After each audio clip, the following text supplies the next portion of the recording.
bienvenidos al nuevo capítulo de A Tumba Abierta en este 2026. Va a ser un capítulo diferente, ya lo vais a ver, pero sobre todo vamos a comenzar dando todo el apoyo a esas víctimas que perecieron en el accidente en Adamuz. Ha sido una hora de trabajo arduo y sobre todo desde aquí, de La Tumba Abierta, de parte de todo el equipo, pues da el apoyo y sobre todo pues da ánimo a los familiares que han perdido a algún ser querido. Como estáis viendo en el plano, hoy me acompaña una integrante de la tumba abierta que normalmente está detrás de cámara, pero como os he dicho que el capítulo de hoy es un tanto especial, pues ha querido acompañarnos y poner su granito de arena para que esta entrevista sea divertida, sea interesante. Así que bienvenida Fabi, ¿qué tal? Hola, buenas noches. Bien. Sí, ¿no? Pues la persona que traemos hoy es una persona que la tenéis muy vista, quien se ha seguido al canal, pero hemos querido dar un cambio en la perspectiva y que nos cuente qué hay detrás de su bagaje profesional dentro del mundo del misterio. Así que yo creo que va a ser una charla muy interesante donde se van a hablar de cosas que quizá a lo mejor no ha dicho nunca y que hoy en el episodio de Tumba Abierta, en el primer episodio de 2026, va a decir. Así que, sin más dilación, hoy y ahora tenemos con nosotros a Enrique Romero. ¿Qué tal? Bueno, Bienvenido. buenas noches, tocayo. Esta vez desde el otro lado de la mesa. Buenas noches, Fabi. Buenas noches, Enrique. Y sí, hoy me toca estar en este lado, empezando el programa, el primer programa del año, y me sumo, bueno, también al pésame que habéis dado a la tragedia tan enorme que hemos tenido aquí, precisamente en la provincia de Córdoba, de la catástrofe del tren. Y me ha sentido pésame hacia la víctima. Y nada, pues a esperar a que me preguntéis lo que queráis, dentro de lo que yo pueda, mi humilde experiencia con mis cosas, pues os pueda contar, Te he ¿no? dicho bienvenido, pero sabes que estás en tu casa, que te sientas libre de decir lo que sea. Y Sí, para empezar por el plato fuerte, ¿de dónde te viene este gusto por el misterio? pues, desde pequeño. Desde chiquito, chiquito, chiquito, yo ya veía películas de miedo con 7, 8, 9 años. He tenido la suerte, no sé si la suerte o la imprudencia de que no me dé miedo nunca nada. Mm. No he sido un niño miedoso, no me asustan las películas de fantasmas, de vampiros, y de pequeño pues me apasionaba el terror, el misterio, lo desconocido. Cuando eres niño, ves películas, lees tebeos, lees cómics. Cuando Ujú. ya eres grande, pues te compras libros, te metes un poco más en estos temas y te empieza a interesar ya de una manera un poco más adulta, ¿no?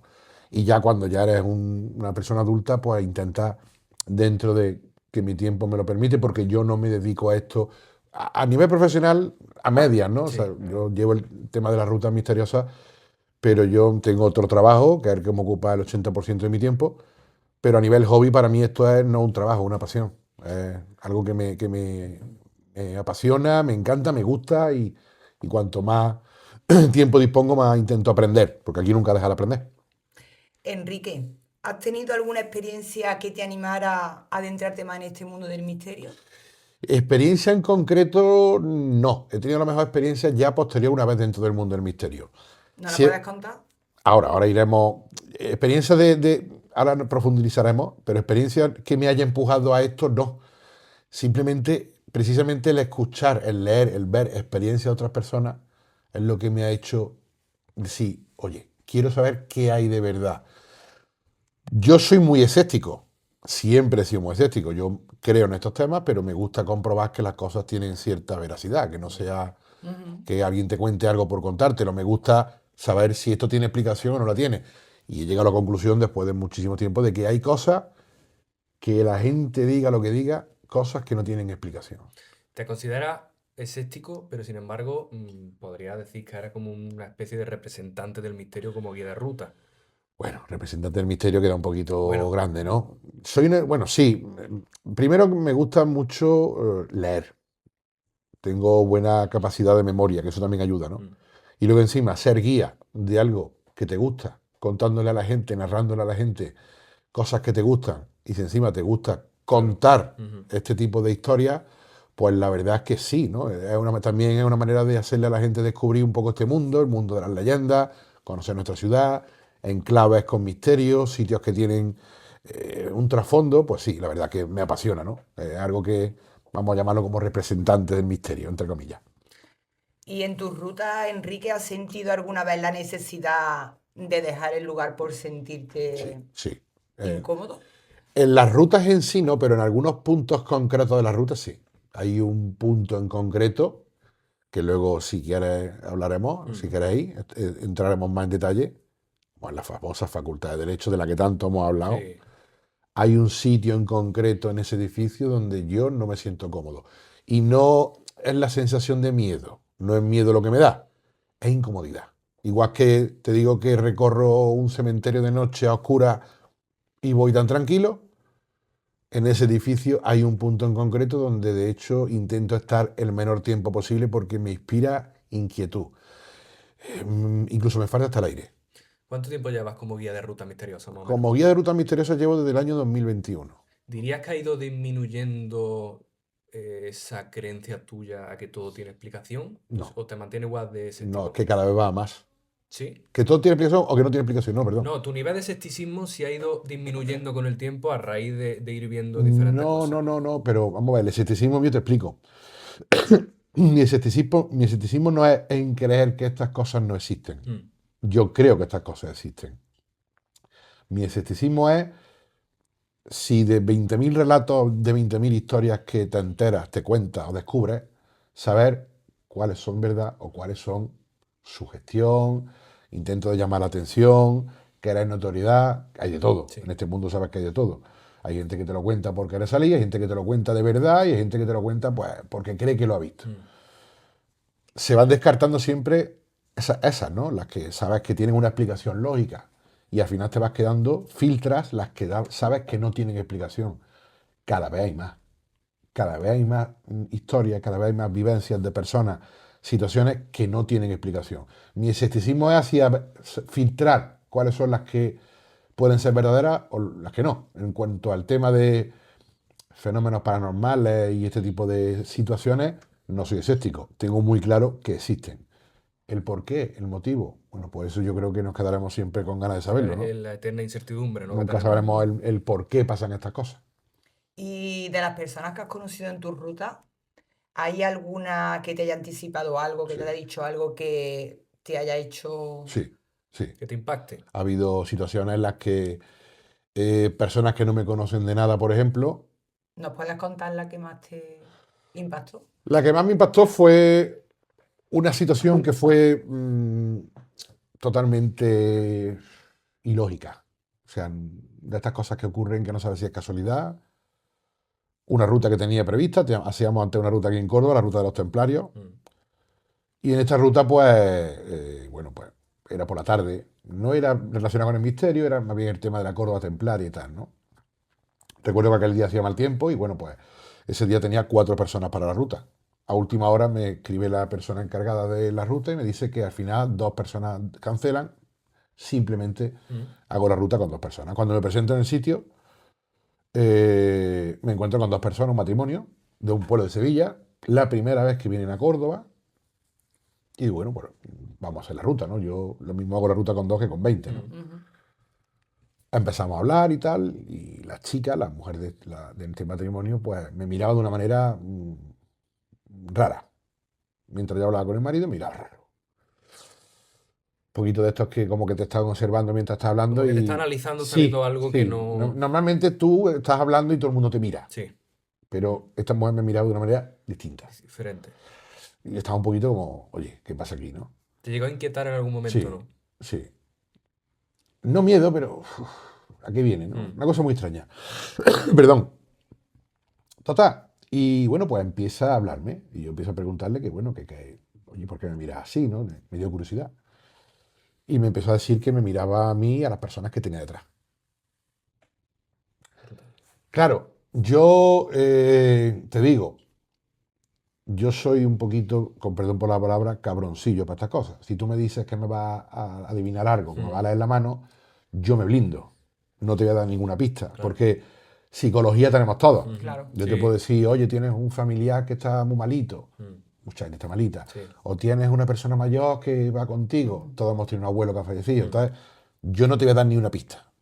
Tú me lo vas a contar. Y sin que yo a esta mujer le dijera nada, empezó a darme datos que no voy a contar aquí, de mi vida, mm, de familiares míos que supuestamente iban conmigo, cosas que solo yo sé.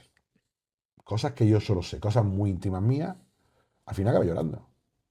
Y esta mujer me dijo, dice, mira, yo no te conozco de nada, pero yo esta mañana, en mi pueblo, yo sabía que tenía que venir a Córdoba para hablar contigo, sin saber ni cómo eras, ni cómo te llaman, ni cómo eras físicamente. Sabía que tenía que venir a Córdoba para hablar con una persona. De alguna manera estaba como siendo como receptora Sí, de un mensaje, ¿no? sí, y me dio mensajes muy claros. Me dio mensajes claros de cosas muy claras, nada ambiguo, Mm. relacionado con mi pasado, con familiares, cosas muy concretas que yo ya presentía de hacía tiempo.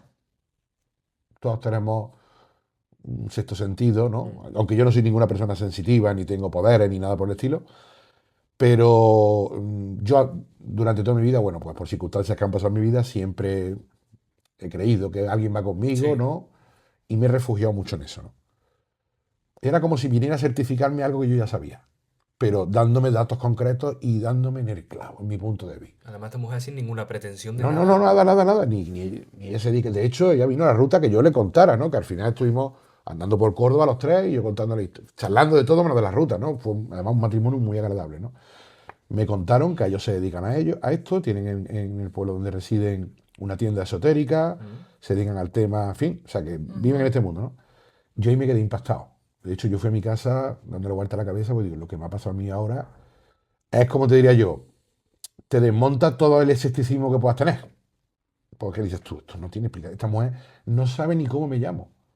¿Cómo va a saber esto de mi pasado, no? Y cosas que me han marcado mucho, ¿no?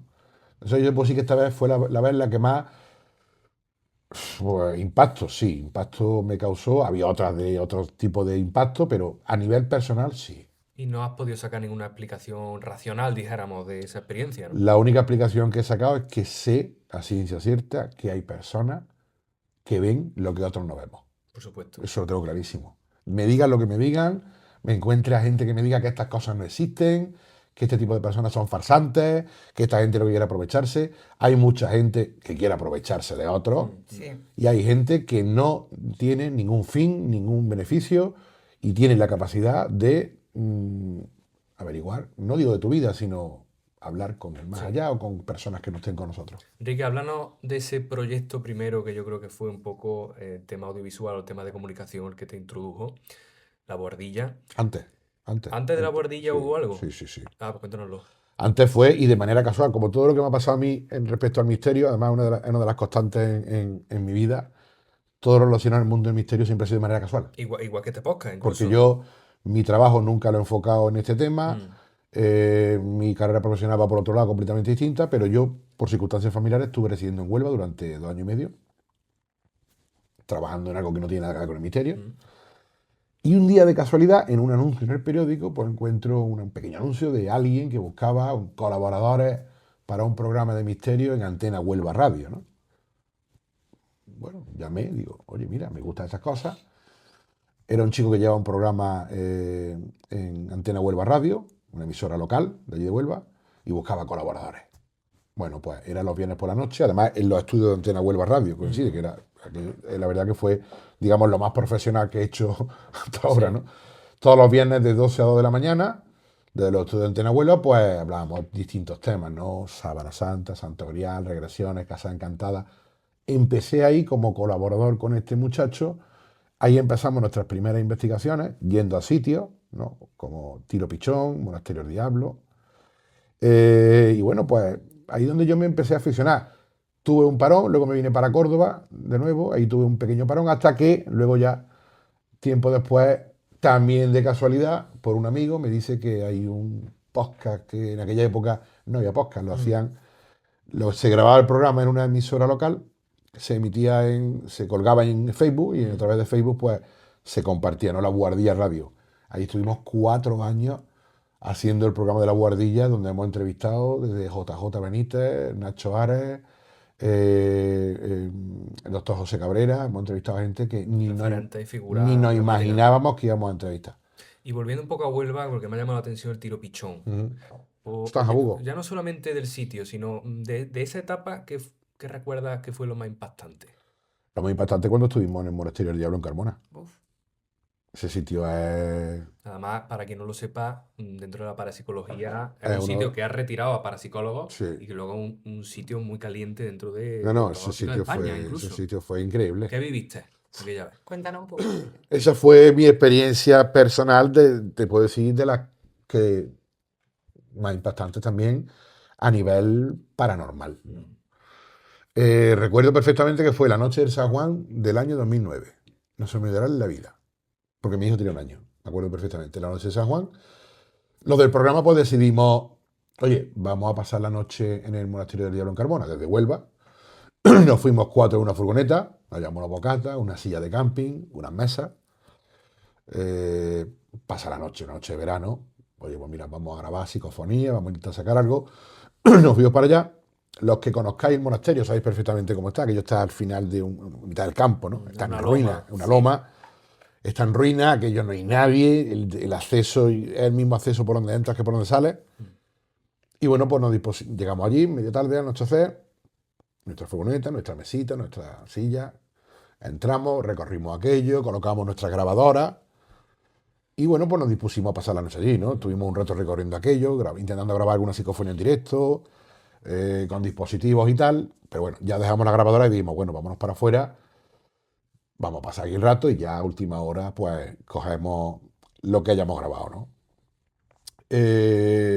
Sería las 2 de la mañana, 3 de la mañana, estábamos allí sentados en nuestras hamacas, charlando con nuestro bocata, solos, quiero dejar claro que antes de nada nos aseguramos de que estuviéramos solos, no queríamos tampoco sustos de nadie, ni Y queríamos... luego un sitio que si viene alguien que los veis Lo venir, ves claro. Sí. al kilómetro. O sea, si allí aparece alguien, aunque sea andando a oscuras, lo Se ves al ve. kilómetro, perfectamente. Bueno, de buena primera notamos un golpe en la furgoneta, ¡plá!, como una piedra. Nosotros estábamos, imagínate, la furgoneta abierta, con la puerta lateral y nosotros sentados delante. Y el monasterio a 20 metros. ¡Plá!, una piedra. ¡Plá, plá! Otra piedra. ¡Plá, plá! Y empiezan a caernos piedras desde las ventanas de dentro del monasterio. ¡Plá, plá, plá! A la chapa de la furgoneta. Coño, que tuvimos que escondernos. 2 de los compañeros se metieron dentro de la furgoneta, acojonados. Otro y yo, claro, pues yo lo primero que pensé, digo, alguien está dentro que nos quiere putear, que nos quiere dar la noche o que nos quiere... Yo cogí un palo, una linterna, mi compañero por un lado, yo por otro, y yo me metí por un lado, digo, el que sea se la va a llevar. Recorrimos todo el interior, tú has visto que tiene forma de L Sí, el monasterio. correcto. Allí no había nadie. O sea, que Recorrimos trasciende aquello y tú sabes que en la planta de arriba hay que escalar unos escombros para llegar. Yo me subí por arriba con la linterna, allí no había nadie. Nos cayó una auténtica lluvia de piedra desde las ventanas, además algunas incluso las veíamos salir desde las ventanas de arriba a la furgoneta. Madre mía. Y allí te puedo garantizar que no había nadie. Qué miedo. Lo recorrimos todo de punta a punta. Ni siquiera vimos a nadie corriendo, ni nadie que se alejara, nadie. Estábamos los 4 solos. Enrique, ¿y de qué forma te proteges cuando vas a estos sitios? ¿Te proteges? Me protejo. ¿Haces algo? No, te comento. Yo creo que también es un poco a nivel mental. Me protejo. Yo llevo siempre un amuleto. Bueno, un amuleto que puede tener cualquiera. Siempre lo enseño. Que es este crucifijo que tengo aquí. Un crucifijo normal y corriente.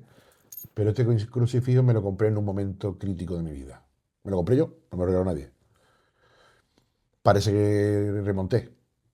No sé, será a nivel psicológico, será cuestión.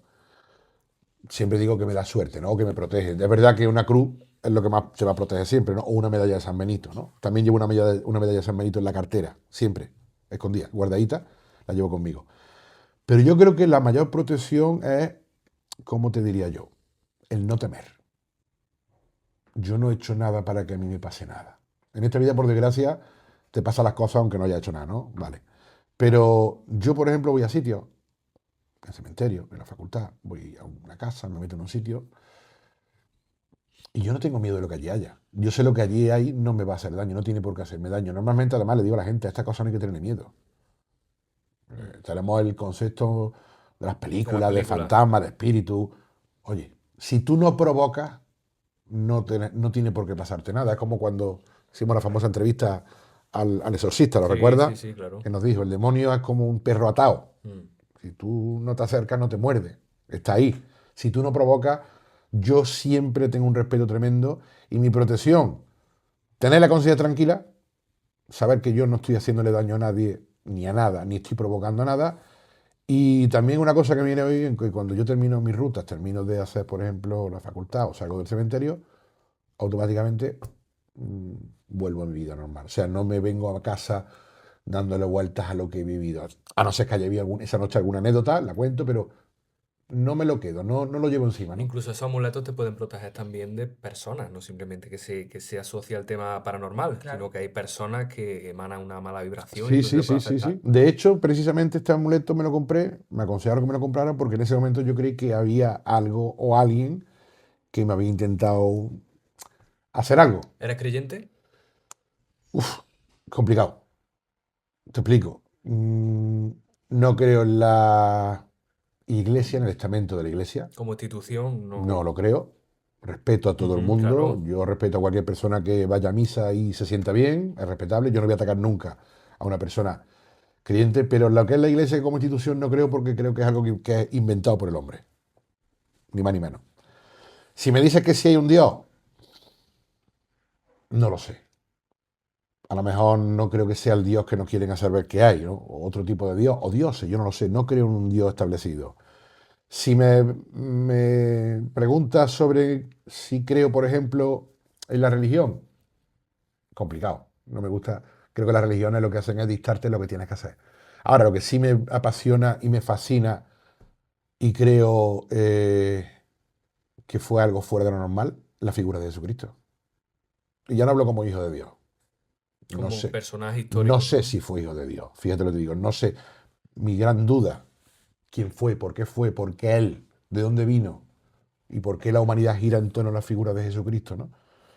Es una figura mítica para mí. Entonces, mi creencia, digamos que tengo un batiburrillo ahí, pero no soy practicante, no soy religioso, respeto todas las religiones, me fascina el mundo de la iglesia, Mm. el que hay más allá, ¿no? El que El hay trasfondo, ¿no? trasfondo, pero no soy... Pero de alguna manera yo te considero creyente porque lo que llevas colgado del cuello te Es, reconforta, es ¿no? irónico. Yo no creo, por ejemplo, vamos a hablar en Dios, ¿no?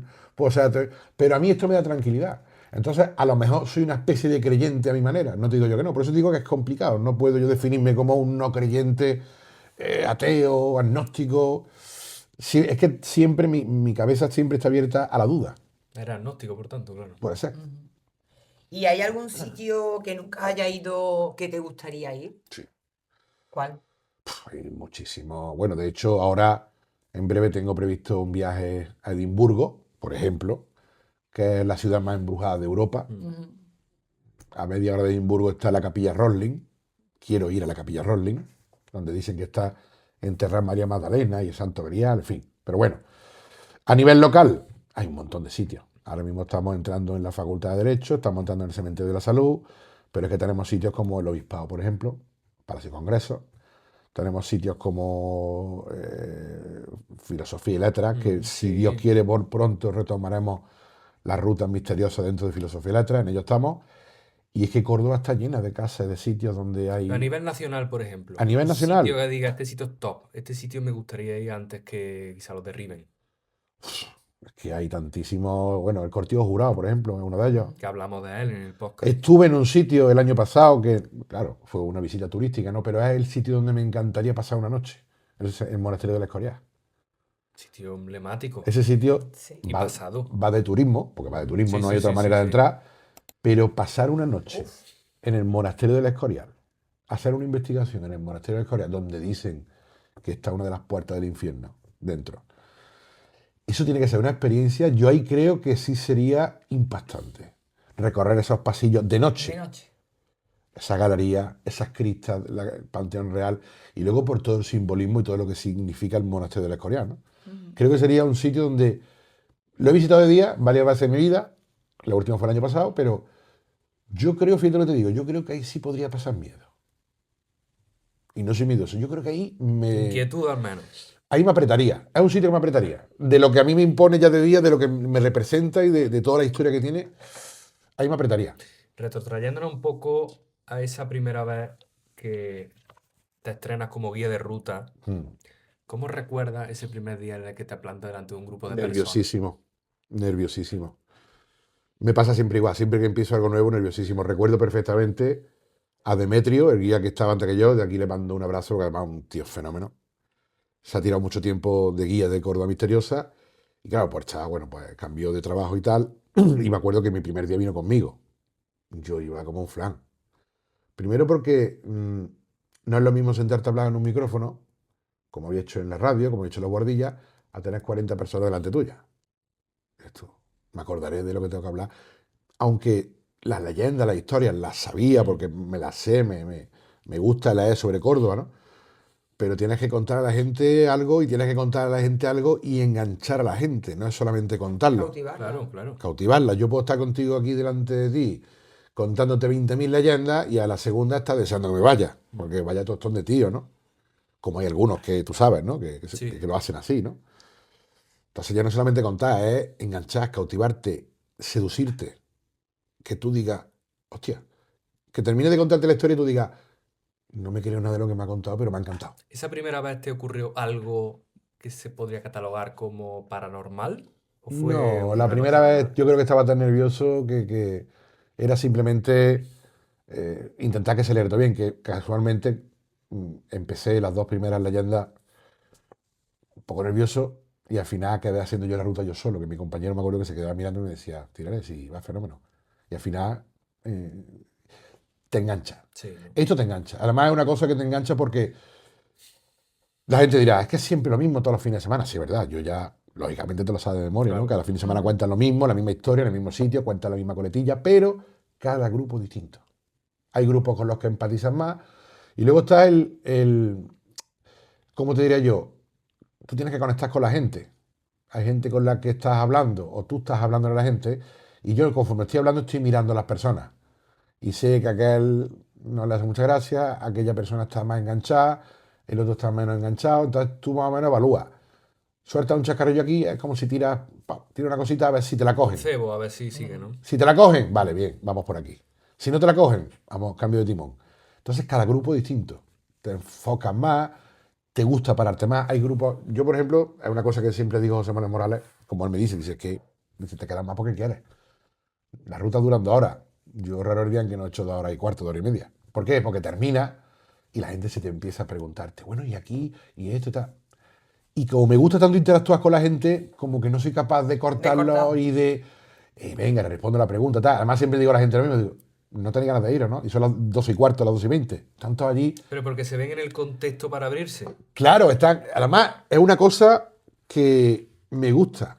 Tú cuando yo llego a la salida, está la gente un poco como cohibida, ¿no? Como cuando terminamos, están todos ya como somos amigos de toda la Sí, vida, ¿me sí, entiendes? sí. O sea, es como durante el trayecto se han ido abriendo y al final el que tú te creas que es el más serio o el más reservado te está contando que en casa de su abuela un día le pasó esto, ¿me entiendes? Sí. Entonces el interactuar con la gente, eso a mí me engancha, siempre me ha gustado hablar con la gente. De hecho, mi trabajo es tratar con la gente día a día, no me resulta ni vergonzoso ni nada, tengo muy poca vergüenza normalmente, hablando En el buen malamente, sentido, ¿no? en el buen sentido, en el malo no sé, espero que no, pero no, en el buen sentido, pues no me corto para hablar Sí. con las personas, ¿no? Entonces el interactúas con la gente y que luego la gente también te cuente cosas, también te aporta mucho. Ten en cuenta que muchas cosas que te cuenta la gente, ostras, también vivimos de estos relatos, ¿no? Claro. Pues te digo que engancha muchísimo. Tú que eres un gran conocedor de Córdoba, Enrique, Ujú. ¿cuál es el sitio más misterioso de Córdoba y menos conocido? Es que hay varios, Buena pregunta. hay varios. Pues mira, te digo, el más conocido de Córdoba y del que menos la gente sabe de cosas que pasan, la Mezquita de Córdoba. La Mezquita de Córdoba, nuestro monumento Símbolo. símbolo de la ciudad a nivel mundial. Y la Mezquita de Córdoba tiene muchísimas historias y muchísimas leyendas de fantasmas y de aparecidos dentro de las muros de la ¿Nos mezquita. podrías contar alguna? De hecho, hay el fantasma de la amante o mujer en la sombra de un rey, no recuerdo exactamente qué rey era, que está enterrado aquí en Córdoba, que se aparece por la galería de la mezquita. José Manuel Morales hizo un programa sobre fantasmas de la mezquita, leyenda de la mezquita, que en su libro de Córdoba Misteriosa lo cuenta, ¿no? Fue la madre de un hijo bastardo de un rey de Castilla, que lo enterraron, que está enterrado en la mezquita, y dicen que por las noches pues, el alma de esta mujer se pasea por entre las columnas de la mezquita. Ten en cuenta que dentro de la mezquita hay muchísimas personas enterradas. En cada capilla hay miembros de la nobleza cordobesa. Está el Inca Garcilaso, por ejemplo. Hablamos de un sitio que está lleno de tumbas. Y es un sitio milenario. Mm. Y bueno, pues leyendas hay Pero muchísimas, sin ¿no? embargo no ha trascendido la cultura popular de Córdoba, No ha parece, ¿no? trascendido porque como aquí, ten en cuenta que depende siempre mucho de quién gestiona las cosas, ¿no? Hay leyendas, hay historias que se cuentan, aquello está controlado por el cabildo, lo lleva, tú sabes que está controlado por la conferencia episcopal, entonces pues tú vas a ver la mezquita, vas a una visita guiada a nivel monumental y te la enseñan y punto, tiene un horario de cierre o de salida, ¿no? La mezquita de Córdoba tiene mucha historia, es un sitio donde ahí que no te dejan, seguro que hacer una experimentación, hacer algún tipo de experimentación, daría muchísimos resultados. Por eso digo que es el sitio más conocido de Córdoba y menos conocido a nivel paranormal. Por ejemplo, todo el mundo habla del Palacio de Oribe, todo el mundo te habla de la calle Cabeza, la casa Sí. donde, al lado del Museo de Infante de Lara, la casa del judío, del Museo Arqueológico, que es un sitio con mucha actividad, Filosofía y Letras, Mm. Palacio de Diana, hay muchos sitios en Córdoba, Obispado, Palacio de Congresos, que son sitios que se sabe que hay actividad, ¿no? O que te cuentan que hay actividad. La Cruz Roja, otro sitio, la cuarta planta de la Cruz Roja, otro sitio que últimamente está dando mucho que hablar. Me lo han contado ya varias enfermeras que trabajan allí, que en la cuarta planta hay una habitación en la cual está cerrada siempre. Hay una monja ¿Por qué? porque hay una monja que se aparece en una mecedora dentro una habitación de la cuarta planta de la... Y han decidido cerrarla Esa no se la dan a nadie. Y ahora te voy a hacer la pregunta desde otro ángulo. ¿Cuál es el sitio que más fama tiene de paranormal en Córdoba Ujú. y que tú dirías, oye, esto es más fama que otra cosa, aquí no hay nada? La aduana. La aduana. Vamos a ver. La aduana. Hay gente... Yo tampoco puedo poner en duda a la gente que haya vivido nada, ¿no? Mm. Es lo que... Si dijera lo contrario, estaría contradiciéndome a lo que he dicho antes, ¿no? La aduana es un sitio que es un colegio, ¿no? ¿Qué ocurre? Está entre montes, a las afueras, impone aquello mucho, la parte antigua está abandonado, da mucho respeto a los sitios abandonados, da Sí, mucho claro, respeto, claro. ¿no?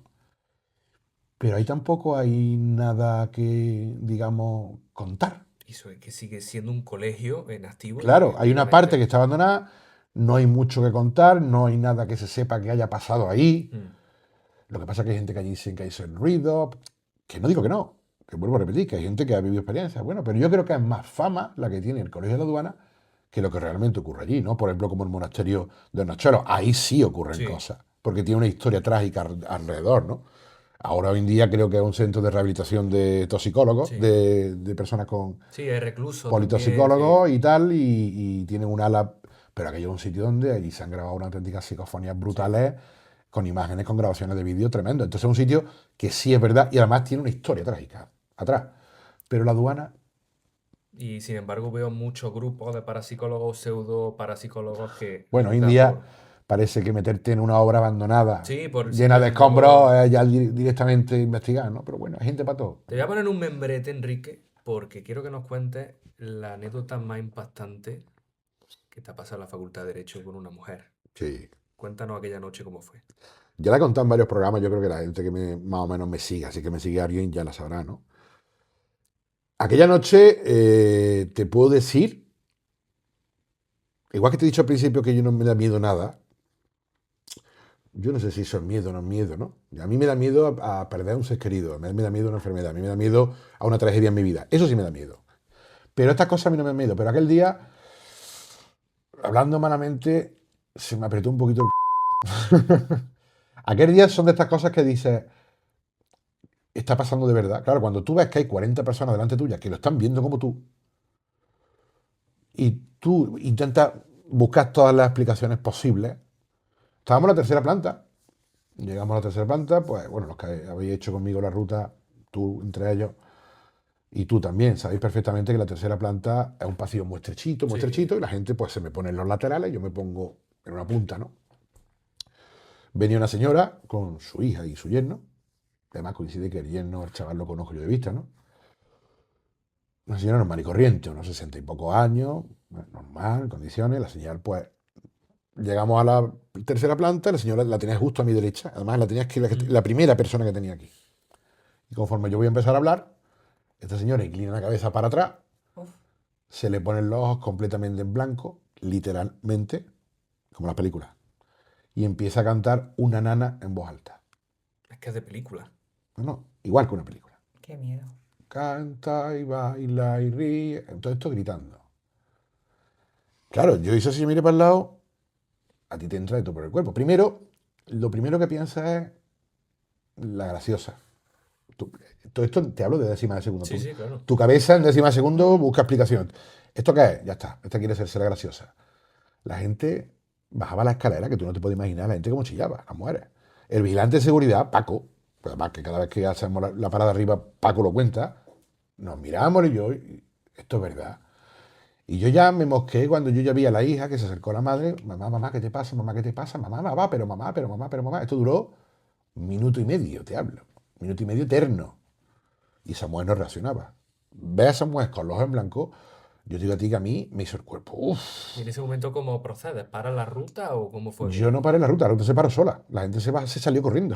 Nos quedamos Claro, arriba claro. 7, 8 personas. La gente, bueno, el vigilante tuvo que a la gente, cuidado con matáis. La gente bajaba la escalera chillando.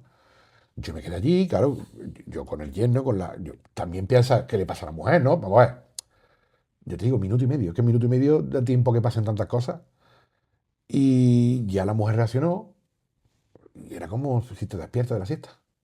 ¿No se acordaba? La mujer luego, que luego, a mí me dio mucha pena porque era una mujer muy, muy prudente, una mujer muy... que no era una payasa, sinceramente. La mujer luego al grupo le pidió disculpas, perdonadme por el susto que os he dado, que de verdad que yo no quería, que tal. Ella contó que cuando llegamos a la tercera planta, cuando yo empecé a hablar, simplemente se vio rodeada de niños, lo único que recuerda es que se puso a jugar con ellos. Es lo único que recuerda. Dijéramos que entró en otro plano, ¿no? Llámalo como quieras. Ella, su único recuerdo es verse rodeada de niños y poner su instinto a jugar con ellos.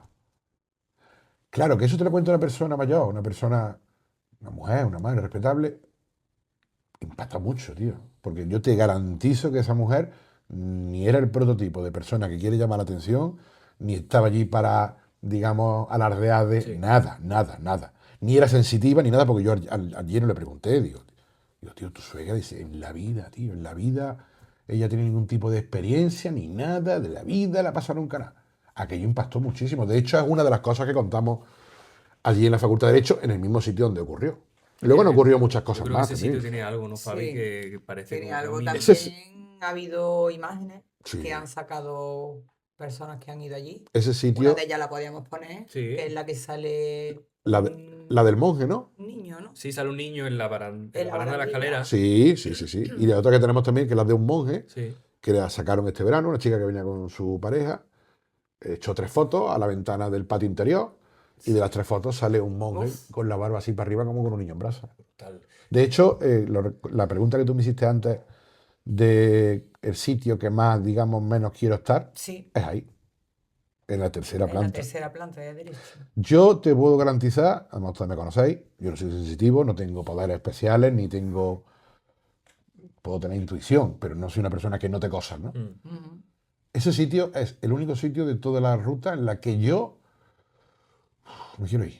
Y no por a raíz de lo de esta mujer, de primera hora, ¿eh? No me siento a gusto, no estoy cómodo, no estoy cómodo. De hecho, este sábado pasado, esto lo cuento en primicia no porque tampoco es una noticia.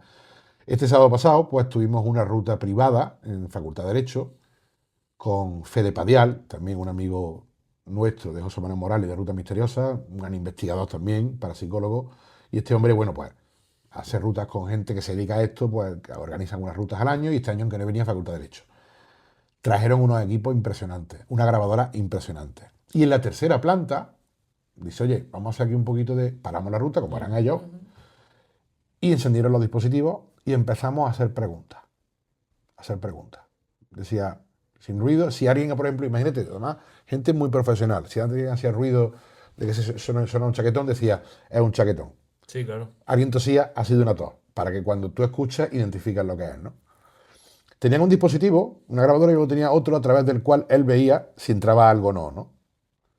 Estamos esperando los resultados, porque esto fue este sábado pasado, ¿no? Pero hubo 2 o 3 preguntas que hicimos. Además, una en concreto, os lo voy a contar, esto no lo sabe nadie todavía. Porque claro, empezaba a hacer preguntas de eh, si estás aquí, dame una señal, Sí, la tal. básica, ¿no? No había actividad. Pero un chaval que venía también, fotógrafo, que echó un montón de fotos, que creo que de esas fotos van a salir cositas. Empezamos a preguntarle, él y yo, a las monjas, ¿qué había hecho con los niños?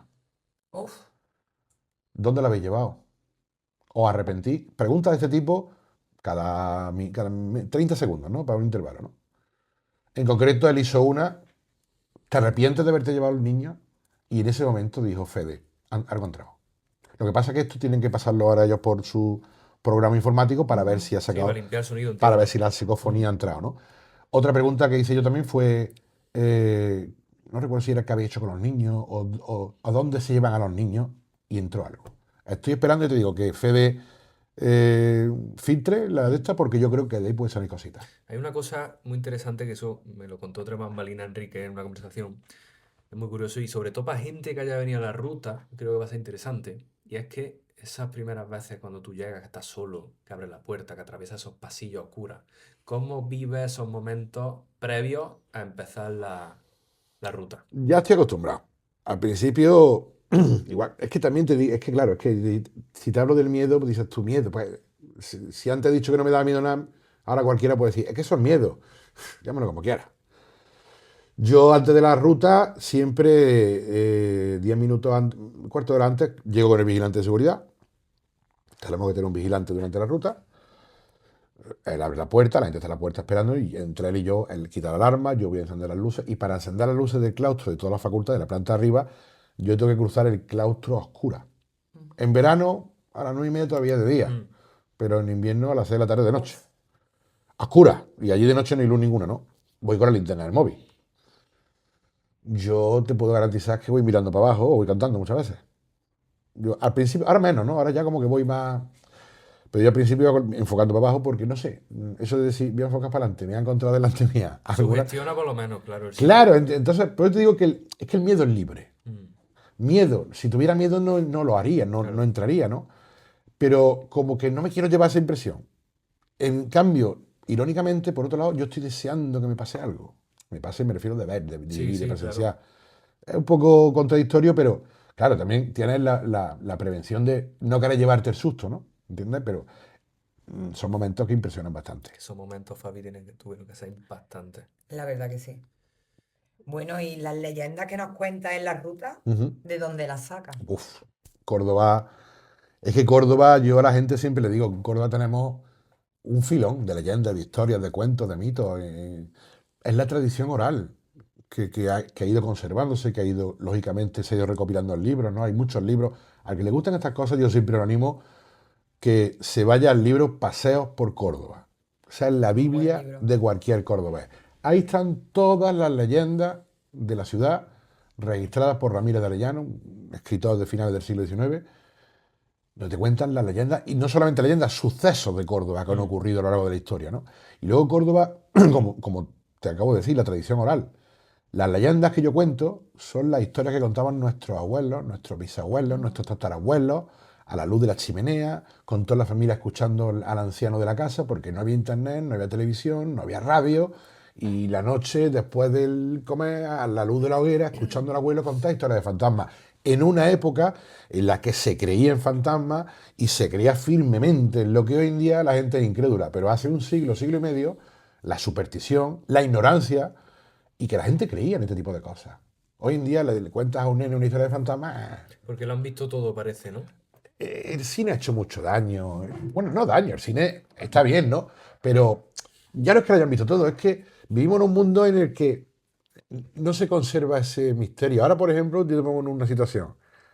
Eh, el día que yo soy abuelo, no lo soy todavía, ¿no? Yo ahora cojo a mi nieto, a mi sobrino, a mi familia.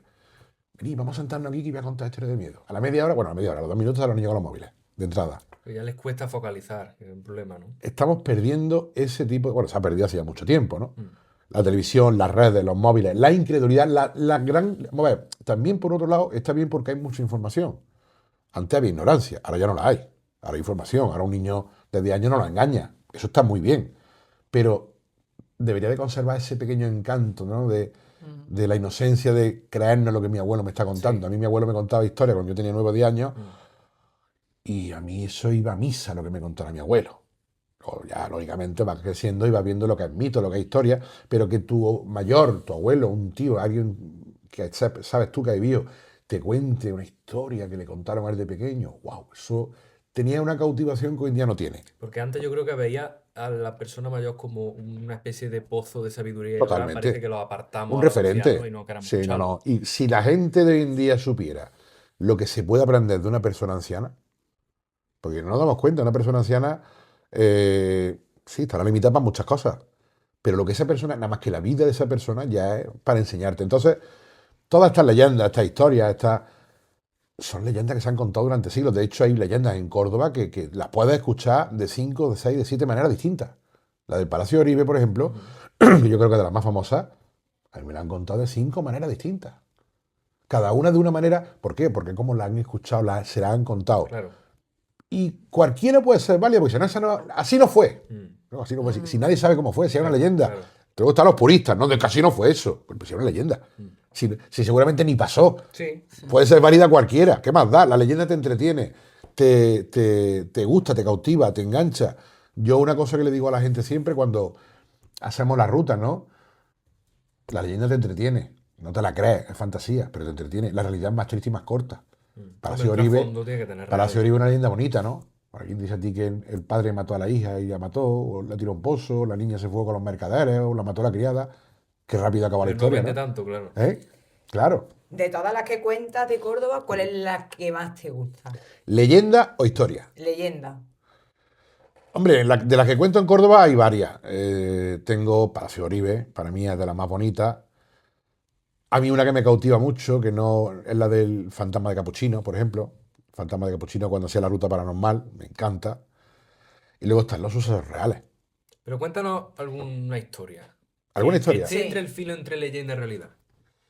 Bueno, hay una que está entre el filo de leyenda y realidad, en la cual, fíjate tú hasta qué punto está entre el filo de leyenda y realidad, que está la leyenda de la Mar Muerta, que yo creo que es de las más famosas de Córdoba, o si no la más, que esto es una leyenda, fijaos hasta qué punto la leyenda tiene importancia, que le ha dado nombre a un monumento, la Torre de la Mar Muerta. Ujú. Esa torre se llama así porque la leyenda cuenta que un noble cordobés mató a su mujer de manera injusta y como la mató de manera injusta, creyendo que la estaba engañando con adulterio, el rey de Castilla lo condenó a derruir su palacio que antes ocupaba la torre y con los restos a construir la torre. Dicen que el rey le dijo, mataste al corregidor, que fue bien muerto, pero mataste a tu mujer, que fue mal muerta. En honor a ella reconstruyó la torre, ¿no? La torre se ha quedado como las torres de la Mar Muerta. El mundo entero conoce la torre de la Mar Muerta, en los guías, Sí, sí. en los mapas. Esa torre la construyen los musulmanes cuando tenían Córdoba. Es una torre albarrana, una torre que formaba parte de la muralla de la ciudad. Está construida muchísimo antes de que los caballeros cristianos estuvieran en la ciudad. Lo que pasa que esa torre está muy cerca, muy cerca, muy cerca de un palacio, Palacio de los Condes de Priego, Santa Marina, muy cerca. De hecho, ese antiguo palacio, que hoy en día, donde está la plaza, donde está, a la gente de Córdoba que nos escuche, donde está la estatua de Manolete, ¿no? En esa plaza, antiguamente, hasta los años 50-60, estaba el Palacio de los Condes de Priego. Ese palacio, cuando lo echan abajo, que hoy en día son pisos, encontraron algunos subterráneos que desembocaban en la Torre de la Mar Muerta, o cerca. Algo lógico, porque antiguamente la nobleza tenía salida en caso de ataque para poder salir de la muralla, ¿no? Tiene toda la lógica del mundo. Bueno, está muy cerca, está a una calle. En ese palacio ocurrió un crimen histórico real en Córdoba, que hasta Lope de Vega escribió una obra de teatro sobre el crimen de los comendadores de Córdoba, donde un noble mata a la mujer por adulterio, en este caso cambia la historia, el adulterio era real, y dicen que realmente cuando este hombre mata a la mujer, el rey le perdona la vida, no lo mata, no lo condena a muerte, no lo condena a construir ninguna torre, pero con toda su fortuna y toda su riqueza obliga a que se le paguen unas misas a ella por haberla matado. O sea, si te la cuento en trasfondo, la historia y la leyenda son muy parecidas. Y ahora tú dices, claro, es que esto ocurrió a 100 metros. Y este crimen ocurrió a 100 metros. La torre está a 100 metros del crimen. Entonces aquí estamos fusionando leyenda y realidad. Hay un montón de historias en Córdoba de leyenda que te mezclan la realidad con la leyenda y al final se queda con el nombre de la leyenda del sitio. Entonces, esa línea es muy difícil de separar. Enrique, me consta que eres un enamorado de Córdoba, Me encanta. pero vamos a hablar de la cara B de Córdoba. Ujú. ¿Cuál sería, quizá a lo mejor, algún suceso del siglo XX, siglo XIX? ¿Cuál es el crimen más sangriento, más oscuro? No simplemente de matar, sino que tenga ingredientes para decir, Esto es un crimen de los más oscuros, más sangrientos que te puedes imaginar. Tenemos, yo creo que, bueno, en Córdoba tenemos que un día deberíamos hacer un programa sobre crímenes misteriosos en Córdoba. Ya no solamente los dos que te voy a hablar ahora, sino algunos sin resolver. Tenemos el caso de Soledad Donoso, la chica esta de Puente Genil, perdón, De Córdoba. de Córdoba, de la Avenida Barcelona, que apareció decapitada en Arenal en los años 90, ¿eh? Cuidado, ese crimen no se ha resuelto nunca. Una chica decapitada. Un día tenemos que hacer un programa sobre este tipo de crímenes, ¿no? Hay muchos. Otra chica en Puente Genil que también Sí. acabó masacrada, nunca se ha encontrado el tema, no recuerdo el nombre ahora. Entonces, quitando estos temas, estos crímenes bueno, que son realmente actuales, sangriento había mucho en Córdoba a lo largo de la historia, pero yo creo que para mí, los dos grandes crímenes del siglo XX en Córdoba son el crimen del Barbero y el crimen de Álvaro Bustos, que hablamos en nuestro primer programa. ¿Cómo fue aquello del barbero? Que yo fue, primero, un gran enigma. Una gran enigma, o a lo mejor no. Lo que pasa es, claro, que hay cosas que a lo mejor no se pueden contar. Lo que pasa es, claro, no voy a desvelar todo porque si no la gente no viene a las rutas, ¿no? Ese crimen fue un crimen que ocurrió en los años 40 en Córdoba, en plena posguerra, donde dos amigos, uno de ellos era barbero, bueno, pues mató a uno de sus mejores amigos, lo descuartizó y fue tirando al río los restos del cadáver, ¿no? Hasta que lo descubrieron y, bueno, pues este hombre fue fusilado y condenado a muerte. El enigma del crimen, el gran enigma, fue que este hombre jamás confesó el por qué lo mató. Lo interrogaron, él reconoció el crimen, este hombre se arrepintió, dicen que incluso lloró cuando estaba contando lo que había cometido, pero cuando le preguntaron que por qué has matado a tu amigo, eran amigos desde pequeños, habían estudiado juntos en el colegio salesiano. Él se negaba en banda, decía que eso quedaría entre Dios, él y el asesinado. Yo había escuchado, no sé si tenéis constancia, aparte que Córdoba tiene un pasado y un presente masónico muy potente, Esa- decían que pudo ser una prueba para entrar en la logia, ¿puede ser? Siempre se habló de la bola negra. Dicen que sacó la bola negra y le encargaron matar al otro, el que estaba metido en la masonería, pero claro, ten en cuenta que en aquella época, vamos por partes. Hablamos de plena posguerra, el auge del franquismo. Franco acaba de ganar la guerra, domina España. Franco odiaba a los masones. Toda la culpa era de los masones. Igual que hoy en día en este país, cuando pasa algo, la culpa es de los fascistas, como Sí. digo yo, es que eres fascista. No, bueno, pues en aquella época los malos eran los masones. Oye, la masonería, algún día hablaremos sobre ella, podemos considerar la secta o no, depende, ¿no? Es una asociación, como quieras llamarlo. Pero en aquella época todo era la conspiración judeo-masónica, para Franco, ¿no? Entonces se habló de que era masón, tal. Se habló del crimen pasional, de que los dos estaban enamorados de la misma. Los dos estaban casados, pero que compartían amantes. Se habló de una deuda que uno tenía con el otro por contrabando de tabaco. Y muchas más, incluso más locas, ¿no? Yo tengo mi propia versión, mi propia, no versión, teoría. Y yo, a día de hoy, y con todos los respetos, yo creo que fue un crimen pasional. Eran amantes. De hecho, en los años 90, en el diario Córdoba, un periodista entrevistó a un familiar del barbero, a un sobrino nieto, creo que era, hablando del crimen, ¿no? Un hombre ya mayor, ¿no? Y ahí se dejó caer que en realidad lo que había era una relación entre ellos, que la víctima se presentó a la barbería a decirle al barbero que no aguantaba más, que iba a dejar a la mujer, que vámonos a Madrid los dos, que llevaban una doble vida, en una época en la que ser homosexual era ser peor que ser ladrón, iba a la cárcel por ser homosexual. También había que entender esas mentalidades, ¿no? Y que el otro dijo, vamos, ¿cómo tú vas a decir esto con la vida establecida que tengo yo, mi negocio, mi familia? Y se lo cargó. Y que una vez cometido el crimen, prefirió guardárselo porque hubiera sido mucho más deshonroso decir, lo he matado porque era mi amante, ya que la han matado, que ya la barbaridad la has cometido, el otro día, mira, si me van a fusilar igual. Me llevo el secreto. Voy a decir que es por Ya. esto y voy a encima acarrearle una deshonra a mi familia, ¿no? Esa es mi teoría, quede claro. Yo no tengo la verdad absoluta, ¿no? Pero hay teorías loquísimas, ¿no? Lo que pasa es que Córdoba tenemos una virtud, un defecto. Que cuando hablamos de cosas de este tipo, parece que toda Córdoba estaba el día del crimen allí metido. Tú le preguntas a alguien, ¿crimen barbero? Sí, lo mató por esto. ¿Tú cómo lo sabes? No, pero que fue por esto. Estaba allí. No, porque me lo contó mi abuelo. Me contó, porque yo conozco uno que estaba allí. No, que por eso no fue, lo mató por aquello.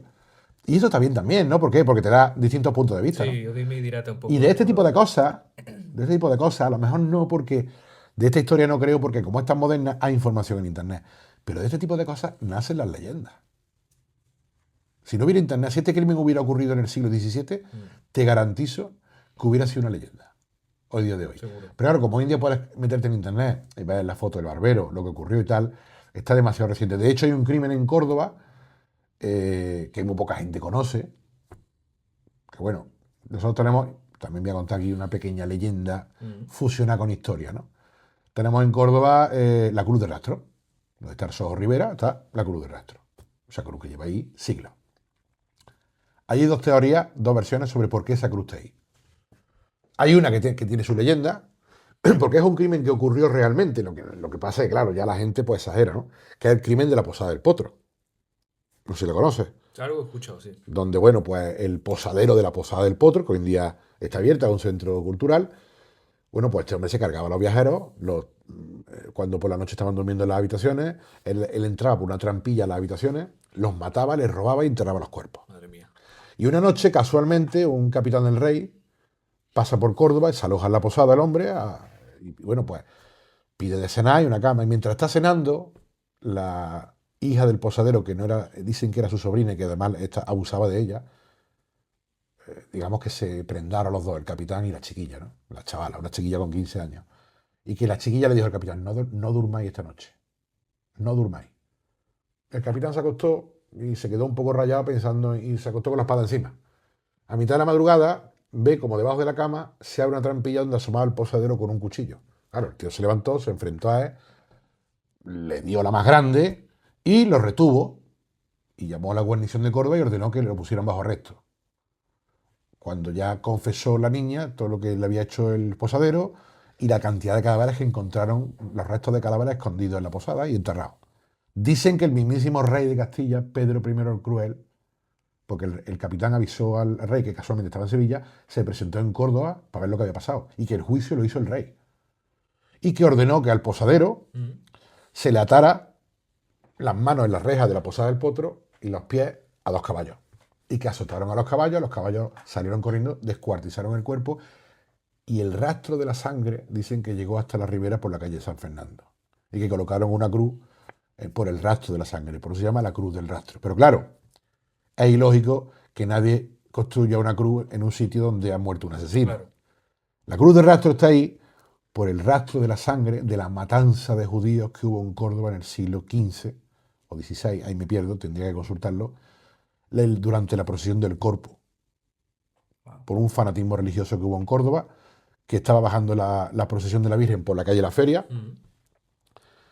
Hablamos de una época en la que a los judíos se les tenía odio en este país, vivían apartados, y alguien, un paradero de San Lorenzo, durante la procesión, vio o creyó ver o se inventó de que desde una ventana habían echado desperdicio en lo alto de la procesión de la Virgen, o una escupidera, o lo que sea. Están ultrajando a la Virgen en la casa de una familia judía. No se sabe si lo inventó para ensalzar a la gente o realmente ocurrió. El caso es que durante 3 días la matanza de judíos en Córdoba que hubo, donde los vecinos se tomaron la justicia por su mano, entrando en la judería, matando a gente, a familias enteras, casa por casa, todas las familias judías de Córdoba, tuvo que venir el ejército a apaciguar la rebelión. Un noble, el capitán del destacamento que vino a Córdoba, atravesó con una lanza al panadero de San Lorenzo y lo mató para acabar con la rebelión. Y dicen que la sangre de los inocentes, de tanta gente que mataron, bajaba por la calle de las Ferias hasta el río. Y que sí es verdad, y eso sí sabe que es por eso, colocaron ahí una cruz en honor a esa matanza. Esta historia, que no es ninguna leyenda, hay gente en Córdoba que no la sabe. Y estoy hablando de historia de Córdoba. ¿Que podemos fusionarla con la leyenda del posadero del potro? Oye, es un crimen que también ocurrió. Lo que pasa es que ya no tiene lógica que construyan una cruz en el lugar donde ha muerto un indeseable, ¿no? Entonces, Córdoba tenemos cosas increíbles.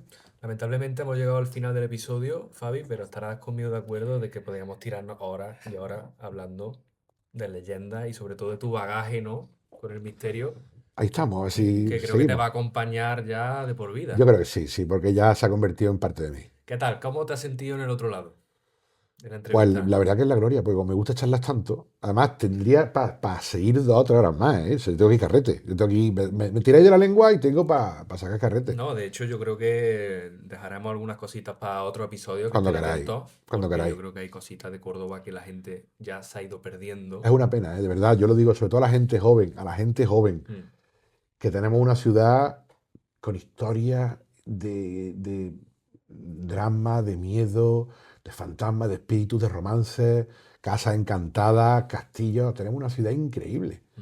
Si hay que escarbar un poquito, te vas a cualquier librería, te compras este libro, te compras cualquier otro, incluso el libro de José Manuel Morales, Enigmas de Córdoba, Mm. Casa Encantada de Córdoba, Paseos por Córdoba. Hay un montón de libros, cada vez más, de cosas de nuestra ciudad, leyendas, historias, que vas a descubrir otra Córdoba, Pues Enrique, darte las gracias porque ahora has compartido un desde poco siempre. también tu vivencia. Claro que sí, y más con ustedes como... Además, me estaba como cuando nos ponemos a charlar y os lo cuento y Es que yo creo sin que eso es un cámara. poco el valor del podcast, ¿no? Que parece una No, charla, pero siempre lo entrevista decimos. ninguna. Y si esto sirve para que la gente rasque más nuestra ciudad, leyendas, y le guste más el tema de las rutas, lo Mm. paranormal, oye, pues mira, Te voy a hacer una última pregunta, sí. Enrique. ¿Has Ujú. pensado alguna vez en escribir un libro? Es uno de mis grandes deseos.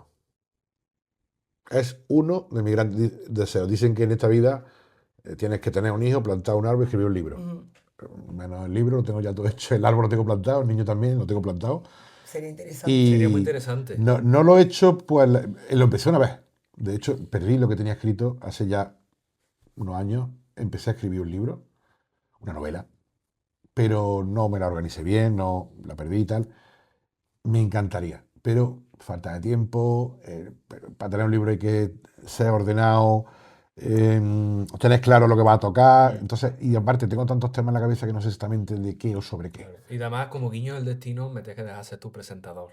Hombre, Para cerrar un poco el ciclo, ¿no? si algún día escribo un libro, ten por seguro que tú vas a ser el que venga conmigo a presentarlo. Pues Fabi, muchísimas gracias también por haber sido esta colaboradora, ¿no? Un poco así de sorpresa, que ya nos dejará en comentarios si le ha gustado esa participación tuya, que creo que has hecho preguntas muy interesantes, muy concretas, Hombre, saliéndose un poco de lo normal. mejor pregunta y mejor colaboradora que yo, seguro, que le gusta a la gente más verla. Así que nada, Gracias a ustedes. decir que sobre todo pongáis en comentarios lo que ha parecido, incluso vivencias vuestras o a lo mejor qué os llama la atención de Córdoba.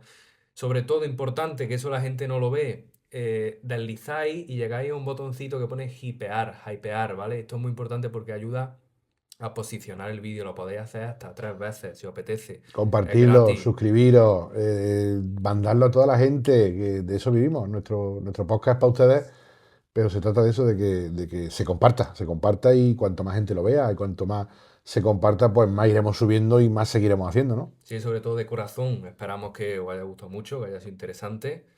Y así que nada, nos vemos en comentarios y un abrazo fuerte de parte de todo el equipo y nos vemos en el siguiente episodio. Buenas Un noches. Buenas saludo. noches.